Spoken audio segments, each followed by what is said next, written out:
So good afternoon, ladies and gentlemen, and welcome to the webinar on remote sensing-based irrigation scheduling.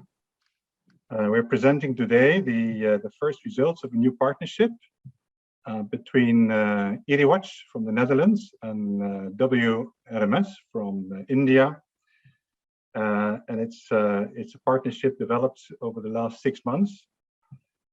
Coinciding with the Rabi season. So what we will be presenting are the results in 3 areas. One is the co-creation of this new smart farming technology, where we combine the remote sensing technology of IrriWatch together with the digital delivery platform of WMS in order to bring this remote sensing technology to smallholder farmers in India. That's what the whole learning is about. And we piloted that co-creation. We piloted that in 3 pilots, in Punjab, in Maharashtra, and in Rajasthan. It's the initial stage of a collaboration that hopefully will carry forward and was made possible with financial support from the EU under the IrriWatch program, and we're very grateful for that. Over to you, Runa. Thank you, Bas. Thank you. Good afternoon, everyone. So the results of this pilot study that we went through in this project, just to recap about what Sonu was saying, how the process was for this pilot study. So we did start by setting up the pilot. We selected the control and treatment farms. So when we say treatment farms, is what the farms that, or the fields where farmers were following the advisory received from IrriWatch. So we geotagged these treatment farms, and then we subscribe them to the platform, and then we were monitoring, as explained with the model or the IrriWatch platform, through the satellites and the water balance. We were monitoring the soil moisture along with too many other parameters that Wim talked about. And then whenever this soil moisture that is being monitored dropped below a critical value, this is when we sent an alert to the farmers that Sonu was talking about. So we sent the farmer that you need to irrigate. And then the farmers, either they just respond right away and irrigate their plots, or sometimes they would wait for a visit or phone call from the WRMS team, and then they would comply to this irrigation advisory. As Sonu showed, we also were doing validation throughout this pilot. So sensors were installed and the flow meter and so on. And then at the end of the season, we did this, at the harvest, we did this crop cutting experiment to get the yields and compare the results. This is how the process was happening. So just to give you also, I think Wim and Sonu showed a little bit the platform of IrriWatch, but so I will show again. For some reason it's not moving. So this is the IrriWatch portal. Even for very small scale 1 acre or fields, we were able to get the advisory, and then you get several set of parameters.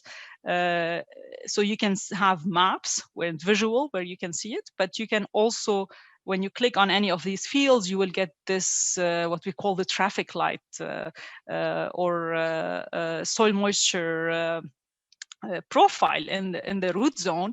And just to explain it quickly, because you probably have seen this graph and you will see it throughout my presentation. So this blue line is showing the soil moisture value, and then the red dotted line is what we call the permanent wilting point. So this is, and the red zone is the critical zone that we do not want to go to. Whenever we are above the blue line, this is saturation. So you are applying extra water, and also you don't want to be there. So for very good irrigation practices and giving the crop requirement, you want to stay in this green zone, which is between the critical value and the field capacity. Other graphs you could see, you could monitor from the IrriWatch is the crop production, the dry matter production. the vegetation cover. So you could tell from this vegetation cover, the green curve, you can know when sowing was happening, when you reach full maturity, and then when the harvest is doing, and then you can estimate the yield, how much production you were having because of this portal and the value. So to jump into the results, so I will start by showing the results of the potato experiment that was happening in Punjab. So potato is a relatively high value crop. It's grown in large scale areas. It is mostly irrigated by furrow irrigation, flooding, and there is a tendency generally to over-irrigate potato. So and also sometimes the water stress can drastically affect the yields. But it has a good vegetation cover, very good experience with remote sensing. So it's a crop that's well studied in remote sensing, and very good results usually happen. The common practice in Punjab is that they do a pre-irrigation before the start of the season. Then 3-4 days after that, they will do a second irrigation after sowing. And then every 7 to 10 days, depending on the soil type, there will be a one irrigation event with a total of 7 to 9 irrigation events throughout the season. However, sometimes what's happened if you're not monitoring what's happening in your soil moisture. So sometimes you tend to stress the crop because you are reaching the critical soil moisture, or you over apply and then you waste a lot of water. And in these cases, what happens is reflected on the yield. So you have reduction in the production potential of your crops. However, if you follow some kind of an advisory and try to stay more into this green zone, this is when you have less impact on the yields. And if you stay all the time in this green zone, it will yield to better yield. And then we will show this in actually this result of the potato harvest. So this is initially we had 15 plots in the treatment, 18 in the control, and then we had about 6.5% more yield in those farmers who followed the advisory. However, we noticed that because Sonu said that we were monitoring if the farmers were responding to our advisory or not. And then we noticed that some farmers, they were not really complying to the advisory. Some of it is because they cannot control a smaller area for irrigation, or it's something new maybe for them. And so for that reason, we excluded some plots. And then we ended up with 9 treatment plots that complied at least 33% of the time. And this led to about 33 tons per hectare in yield, which is about 18% more than those that did not follow the advisory. So it's quite substantial. As I mentioned, we also can estimate from the crop production, we can estimate the yields by multiplying by a harvest index. And you can see in this plot that in several plots, so these are different plots, and we get from the IrriWatch portal, we can get the estimation of yield by calculating the tuber yield. And we have this actual values from the crop cutting experiment that we did. And the difference was really less than 4%, which kind of tells us that we can really very well estimate the yield of potatoes from the remote sensing. Compiling these two, we get to something called the water productivity. For those of you who don't know what water productivity is, it's basically as if we are saying how many kilograms of potato we can produce with 1 meter cube of water. So 1 meter cube of water that is consumed, and in this case we talk about actual evapotranspiration, so the water that was used by the plant. Here we notice very big values actually for water productivity, especially compared to, I would say, maybe international values. So we can somehow say that the Indian farmers with potato are doing really well in terms of water productivity, so producing a lot of tubers for less amount of water. And again, we had more productivity, 12% more productivity for the treatment compared to control. So I'm just going to jump into the grapes. So this happened in Maharashtra, and we also had monitoring for grapes. It is, as you know, it's a high value crop. It's mostly drip irrigated, but there's also a tendency in Maharashtra to apply flood irrigation as extra water during some stages of the crop, because there is a belief that this will improve the productivity. So the common practice is to start irrigation after pruning. Then every 4 or 5 days, there will be one irrigation event with a total of 30 to 40 irrigation events throughout the season. The irrigation is very important for the yield and the quality, and especially when we do deficit irrigation. And I'll explain a little bit in the next slide what I mean by this deficit irrigation and how it affects the yield. But I need to mention here also that we do have a challenge with the grapes, because as you know, the grapes, these vines are spaced a little bit. So there is spacing between these trees.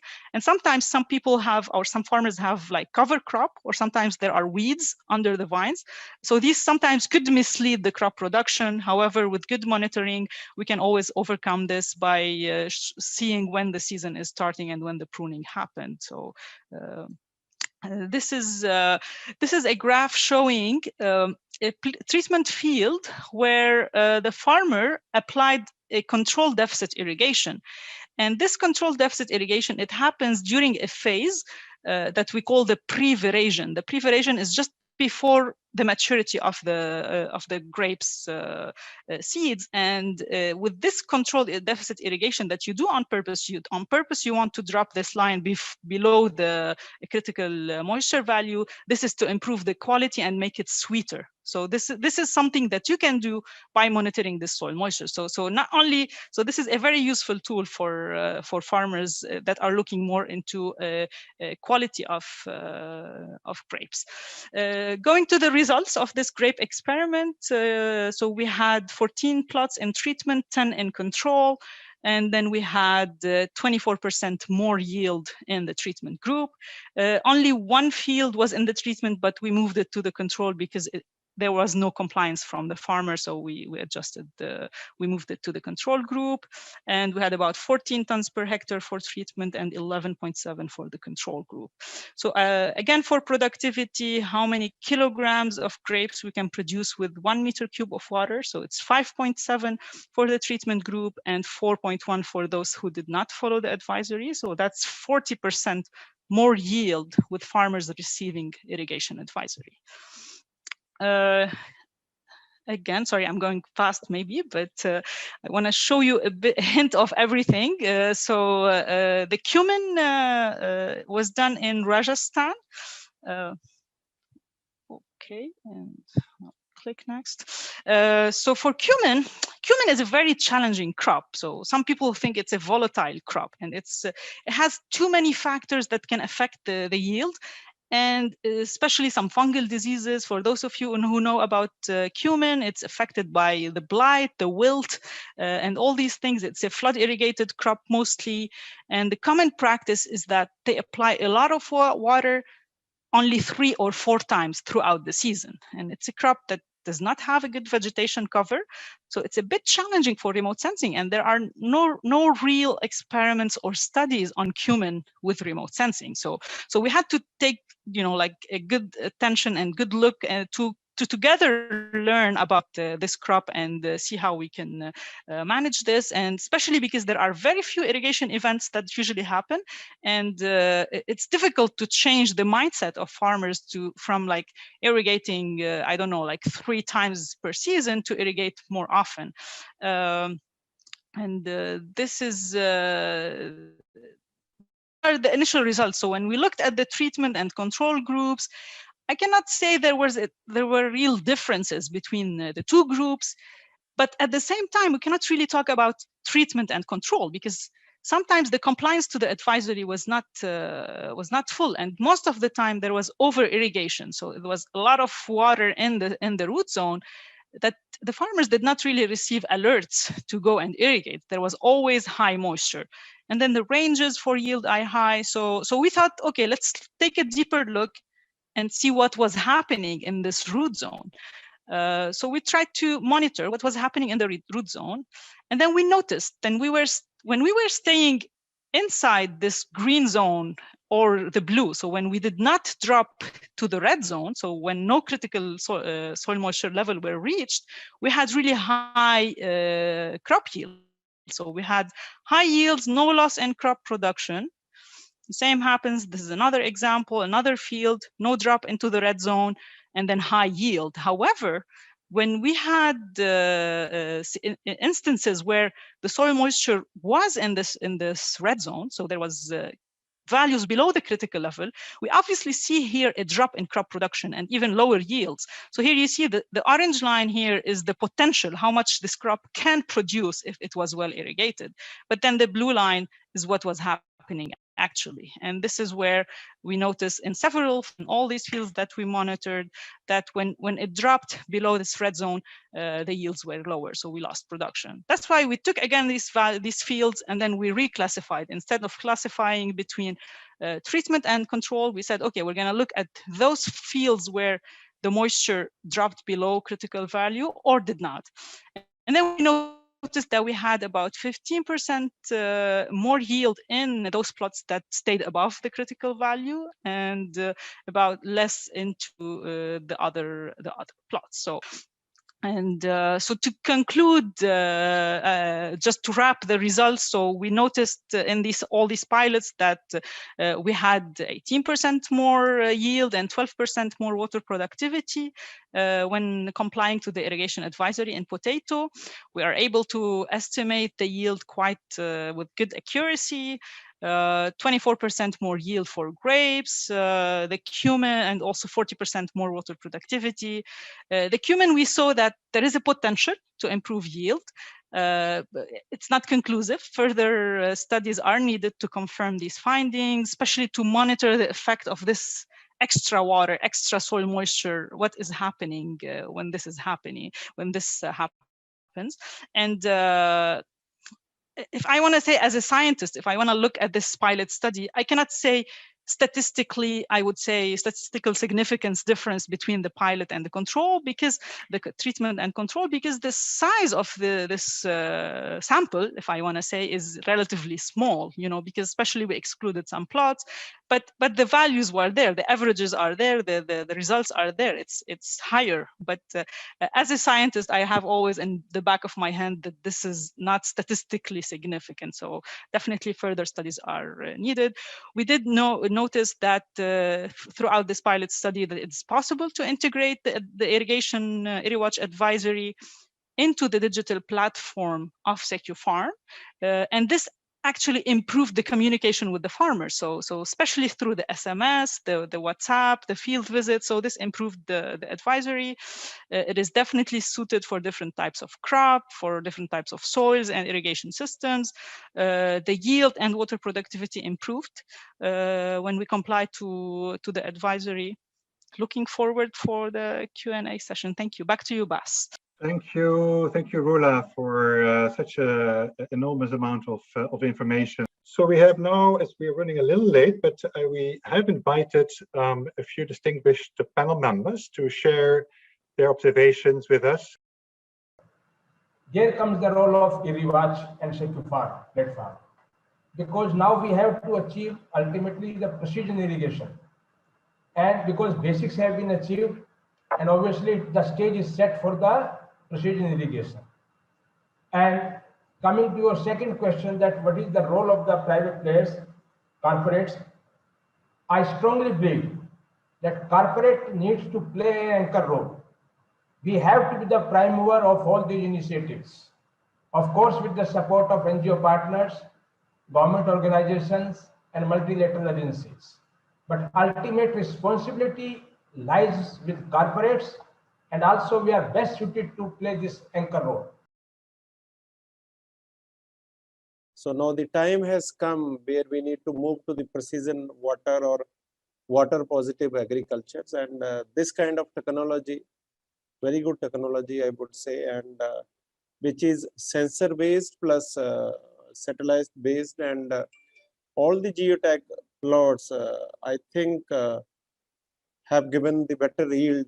The yields data I could see from the Dr. Rolla's presentations, not yet shared with me, but very happy to know that in addition to the water budgeting or water credit, it is also giving the better yields compared to the flood, because Punjab farmers, when the water is free and the electricity is free, it is leading to the over moistures and suffocations. And the moment we start taxing water in India, though it will be very tough, yields will automatically go up. That's my way of taking it, because I have been working on water for the last 25 years with this organization. So very good work and very precise one, and big thanks to WRM and IrriWatch. While IrriWatch provided the estimation and the advisory, we validated it against ground observed data, in which we would take samples on a weekly basis from the plots, and using the gravimetric soil moisture method. So using the oven dry methodology, which would then be converted into volumetric soil moisture assessments. And so we were actually tracking it in real time, using on a periodic basis, using laboratory techniques. In terms of impacts, we were very satisfied with the correlation. In fact, the IrriWatch estimation was eerily identical in most cases with regard to the observed data. In fact, in the case of pomegranates, it was 100% convergence. In the case of both onion and maize, marginal variation, which one could quite statistically, though the sample is very small, but within this small sample, it would be perfectly okay to say it was almost identical. So accuracy-wise, excellent. And the ability, the interesting part is, these are very small farms, 1.25 acres. The ability to identify when they actually irrigated was 100%. So they were able to track it.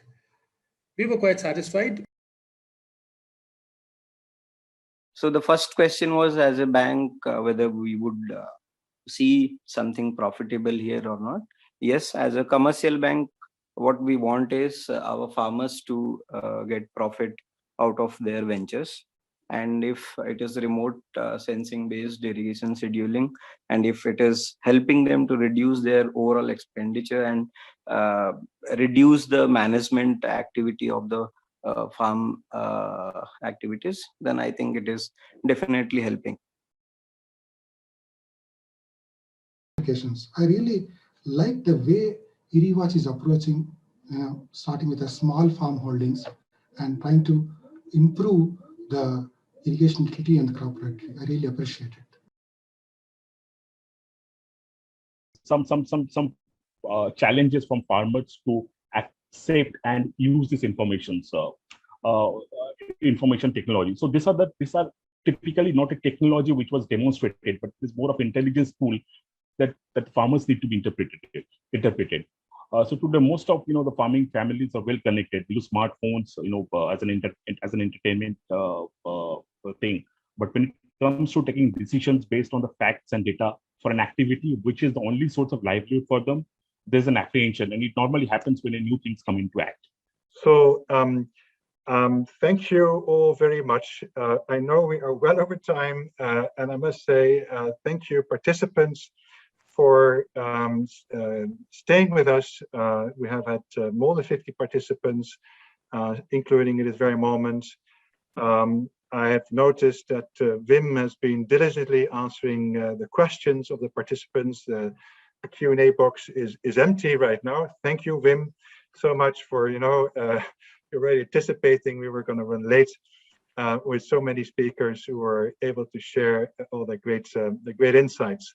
So I think it's been a wonderful, informative session. We heard from so many different angles, all around a very tangible exercise that IrriWatch team and Dura's team have put together. So I think we will now not prolong. If there are urgent questions of someone, everyone, all the speakers are available. You can reach out to any of the speakers, to me, to Anuj, Wim, Rula, Sonu, anyone else, post this event, and we will be quite happy to come back to you. So as we are really running out over time, I want to thank all the speakers. I want to thank all the panel members to sharing all your great insights. I want to share Adrian once more for being with us, and also representing the EU in this matter, without which program we would have never been able to be where we are today. So with that, we conclude the webinar. If no one has any urgent final matters to provide, I want to thank all the participants for listening in, and I want to wish you healthy future, and goodbye. Thank you all very much.